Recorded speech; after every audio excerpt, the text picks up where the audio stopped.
Phoenix Books presents Murderer's Row, Baseball Mysteries, edited by Otto Penzler.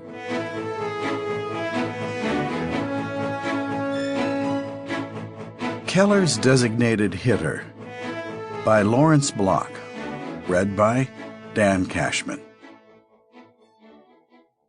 Keller, a beer in one hand and a hot dog in the other, walked up a flight and a half of concrete steps and found his way to his seat.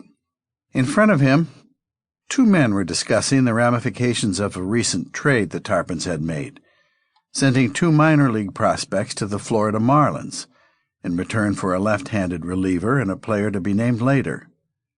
Keller figured he hadn't missed anything, as they'd been talking about the same subject when he left. He figured the player in question would have been long since named by the time these two were done speculating about him. Keller took a bite of his hot dog. He drew a sip of his beer. The fellow on his left said, "You didn't bring me one." "Huh?" "Well, he told the guy he'd be back in a minute.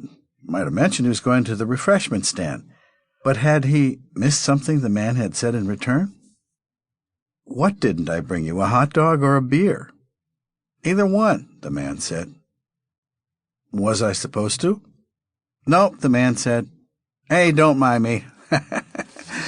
I'm just jerking your chain a little." "Oh," Keller said. The fellow started to say something else, but broke it off after a word or two as he and everybody else in the stadium turned their attention to home plate, where the Tarpons' cleanup hitter had just dropped to the dirt to avoid getting hit by a high inside fastball. The Yankee pitcher, a burly Japanese with a herky-jerky wind-up, seemed unfazed by the boos, and Keller wondered if he even knew they were for him.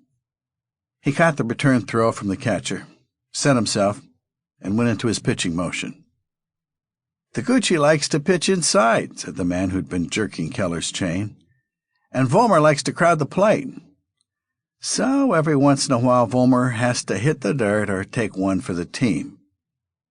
Keller took another bite of his hot dog, wondering if he ought to offer a bite to his new friend. That he even considered it seemed to indicate that his chain had been jerked successfully. He was glad he didn't have to share the hot dog, because he wanted every bite of it for himself, and when it was gone, he had a feeling he might go back for another one, which was strange because he never ate hot dogs. A few years back, he'd read a political essay on the back pages of a news magazine that likened legislation to sausage. You were better off not knowing how it was made, the writer observed, and Keller, who had heretofore never cared how laws were... Sample complete. Ready to continue?